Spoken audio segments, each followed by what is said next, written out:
If you're thinking about selling your house in Ottawa, the market already plays in your favor. I mean, selling your house is almost guaranteed. But if you want to bring in the big bucks, you still need to avoid those simple yet expensive mistakes. And stick around, I have a little something for you by the end of this.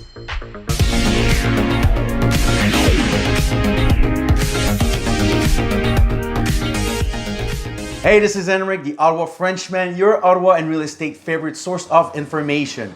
Let's dive right into it. Buying and selling a house is a time-consuming and emotionally challenging process. It involves big money, lawyers, stress, research, and it's all around important change in your life.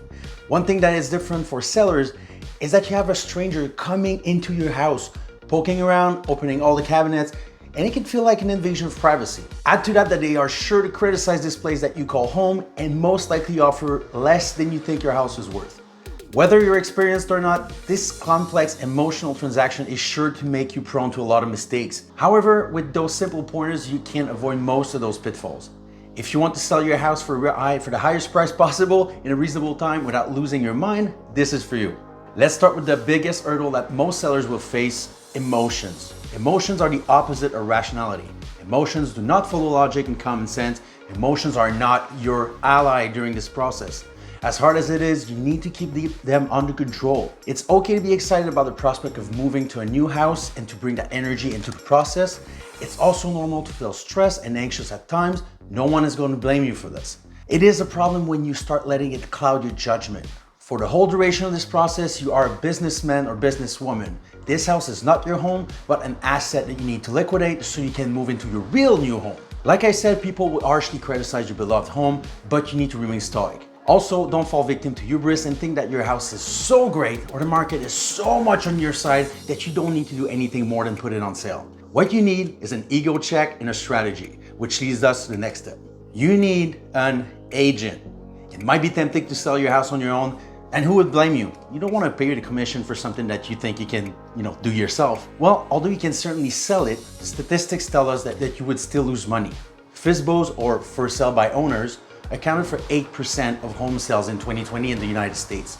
The typical FSBO home sold for $218,000 compared to $295,000 for agent-assisted sales. This huge difference covers way more than the usual 5 or 6% commission and doesn't even account for the massive headache of doing everything yourself.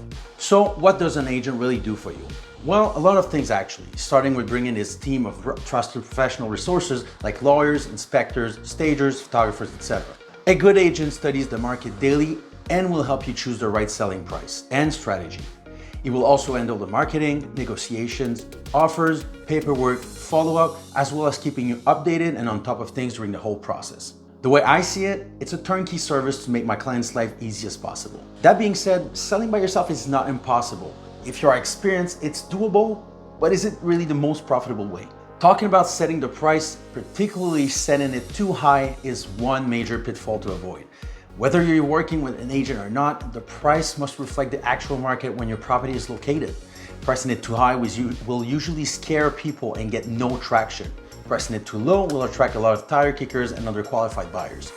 What we want to avoid is to have your house sitting on the market for too long. Then people start thinking that something might be wrong with the property and become exponentially harder to sell it. And although this is not something you might experience in the seller's market, usually buyers will negotiate. So you need to be ready for that and be flexible to a certain point. Having the right strategy and a good idea of fair market value is extremely important in this situation. Okay, next on the list is selling during winter months. Do you know anyone that wants to move in a snowstorm? I don't think so. The majority of real estate transactions are done during spring and fall. But that being said, there are less people that are looking, but there's also way less listing as well. And regardless of preferences, being transferred to a new city for work, having a baby, and all sorts of events out of people's control will have them look for a property anyway. So winter, not the ideal time to sell, but if you have to, totally doable. Okay, this one is a major pet peeve of mine, the pictures. Honestly, if the pictures you use to market your home are blurry and all around low quality, people will assume that you don't care about your property, and that's not good. Your pictures need to be crisp, professional looking, and taken during the day with open curtains. The $200 it costs to hire a professional real estate photographer that your realtor would cover for you will help you get a lot more eyes on your property, get you more visits, and ultimately more offers. I personally usually go a step further and take video of my client's house to be able to market it to a whole new level. Okay guys, I know there's a lot of information being thrown at you in this video. If you get any value out of this at all, quickly hit the like button. It tells me that I'm on the right track with my content. Thank you. Okay, this one I think is pretty obvious, but I think it's important to mention it still. You need to carry home insurances if you're not already, which you most definitely should. It is overly important when selling because it protects you in case something happens to a buyer during a showing. To follow up on that, you should make sure that there's no hazards on the property and that the premises are safe. Okay, hiding major problem is something that you might be tempted to do, but is the worst possible thing you could do. If you think that not disclosing major issues would absolve you from any responsibility, you're wrong. All involved parties must take reasonable steps to find and disclose major defects.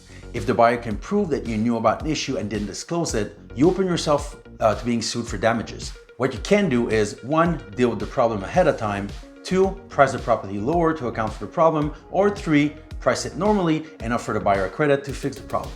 Remember that if you don't fix that problem in advance, you'll deter a lot of potential buyers who want a turnkey house. Having your home pre-inspected before listing is a good idea, and it helps handle buyer's objection really quickly.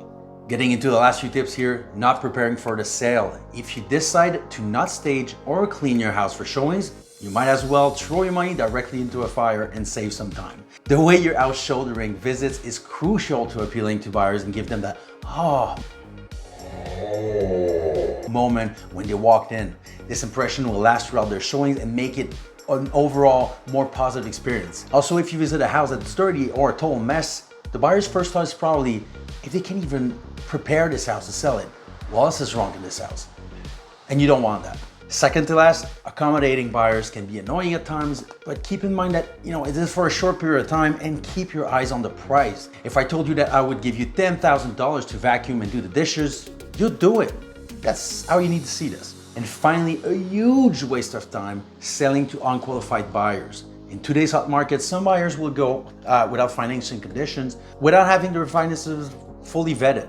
And if their finances aren't solid enough, that might lead to an incapacity to close the sale, and then again, waste of time. Add to that you might be caught up in suing them for damages.